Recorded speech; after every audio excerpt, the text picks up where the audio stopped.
just this month, Los Angeles, California, the family is distracted in a McDonald's restaurant. A woman walks in, grabs the 4-year-old boy, picks him up, and walks straight out of the restaurant. Attempted abduction, caught 100% on tape. Also this month, in Fort Worth, Texas, a woman and her 8-year-old daughter are walking down the street. A man drives up, grabs the 8-year-old daughter in plain sight, pulls her into the car, and drives off. Fortunately, in that situation, they found the man, the car, and the daughter 2 days later, and she was reunited with her family. But this is happening every single day all over the world, and we have to be ready. This is every parent's worst nightmare. The thought of somebody abducting your child right in front of your eyes is unthinkable. So the question is, what can we do? Here are 3 safety rules to consider when you're out with your family. Rule number 1, prepare your child. And what this means is the most important part of preparation is having a plan.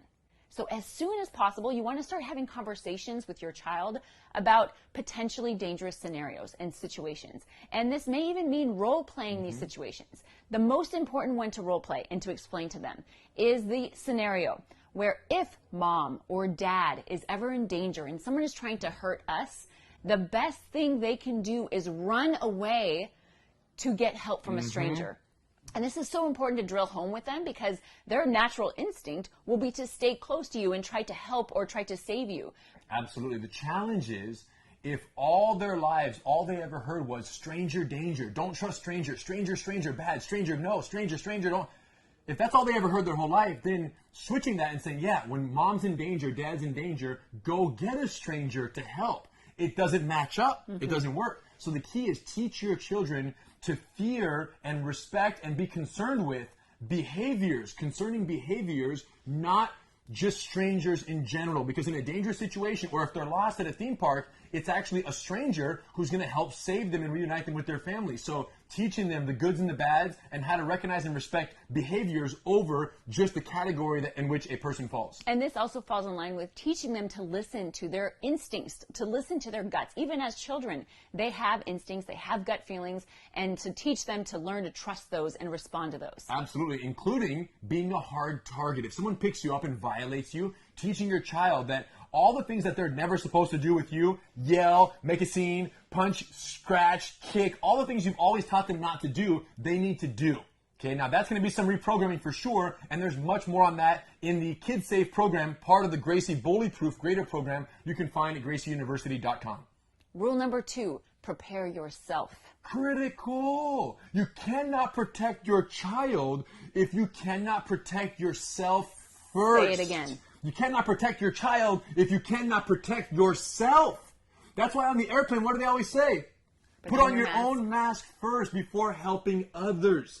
This applies on an airplane. It applies in a fight for your life. Any dangerous situation, protect yourself to make sure you can be around and be conscious to be able to help those around you. And this means learning self-defense. And there's no shortcut. And if not for you, then for your family. Do it, you guys. Put in the time. There are absolutely techniques you can learn that will make all the difference in the world. We happen to know one of the best self-defense programs out there. And the principles. You can learn principles. The idea of distance management, knowing that there are safe distances to be at in a fight, and there are dangerous distances, red zones and green zones. And you want to know where are the green zones and how to avoid the red zones. But you have to get to class. You have to learn the techniques. You can learn them in person at seminars, at classes, at a certified training center, or online at gracieuniversity.com. But empower yourself. Like you said, if not for you, for your family, so you can better protect them in a dangerous situation.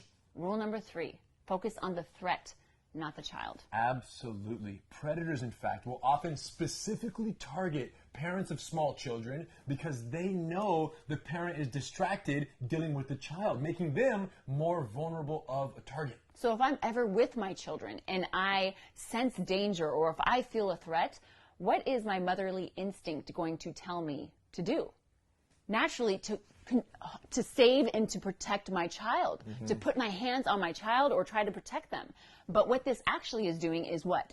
Exposing me. Right. So now by holding my child and trying to protect them, yourself. I cannot protect myself. And more importantly, she can't manage distance between her and the attacker in that situation because her hands are tied up with the baby or the child. She can't deal with me at the same time and close that to a safe distance that we talked about before. So against all instincts, What we are actually asking you to do is to put the child down and to address the threat one-on-one here. Yes. Now this, you will only be likely to do this if you have already done rule number 1 and rule number 2, right. which is rule number 1 is what? Establish that plan. So the moment you put your child down, or you can trust that you can say, I need you to run and go get help, and that your child will actually do that. So now you can address the threat. And rule number 2, you invested in yourself.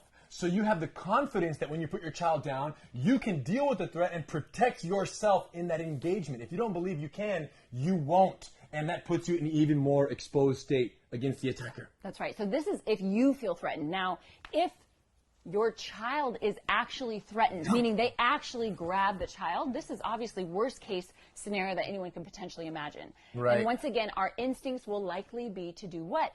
Grab the child right. and try to take them back. Tug of war. This creates a scenario of tug of war. So instead of tug of war, I've got a better plan.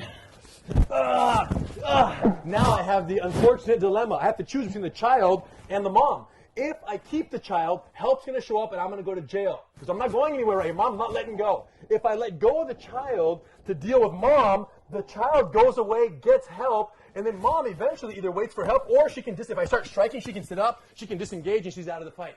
She has options. Let's talk about it again. Mm-hmm. So because his hands are busy by holding the child, his legs are totally exposed, which means I can go low, I can wrap my arms around his knees, hold them together, and just push him over. So I come low, watch the arms wrap, I connect the knees, and now I can just drive forward. And I keep it here. I want to keep it so that, again, he has a choice to make now. Yes. Either he lets go of the child and deals with me, or he's stuck here. Or I keep the child and help is And no on one's its going way. anywhere. And right? I don't want to go to jail, so what do? I let Bubba go. And I say, Bubba, run! Ah, he runs. Go get help, Bubba. Run to safety! So now, because my legs are bound up, not only can I not get up, I actually have very little leverage to hurt Eva. I can try to fist punch her a little bit, but she's not going to be here for long, right? The second Bubba goes away, she's disengaged, she get up, she backs up. Here. Boom. Oh, man. Unnecessary but cool. Whatever it takes, okay? As they try to, if they do try to chase you afterwards. Right. You're up and you're out of there to safety. Unbelievable. So important. Focus on the threat. And the threat specifically is the person trying to take your child from point A to point B. It's not just the person themselves. It's their attempt to move your child. And by binding their knees, you restrict their mobility, which in turn neutralizes the threat of abduction. That's right. But we can only focus on the threat rather than the child if what? Rules number 1 and number 2 are in place. So rule number 1, talk to your child. Come up with a plan. Talk to them about safety. Have these conversations with them starting at a young age. Rule number 2, prepare yourself. Learn self-defense. How do you do that? Upcoming women-empowered self-defense seminars all over the world for free. It's going down very soon, but you have to save your spot, and you can do so at graciegirls.com. Find a location near you, save your spot on the mat, and join us for these life-changing seminar opportunities. And if you can't make it to one of these seminars, no problem. Our entire women-empowered self-defense program is available on DVD and online at gracieuniversity.com so you can learn from home. Learn to protect yourself so you can protect your family. We'll see you on the mat.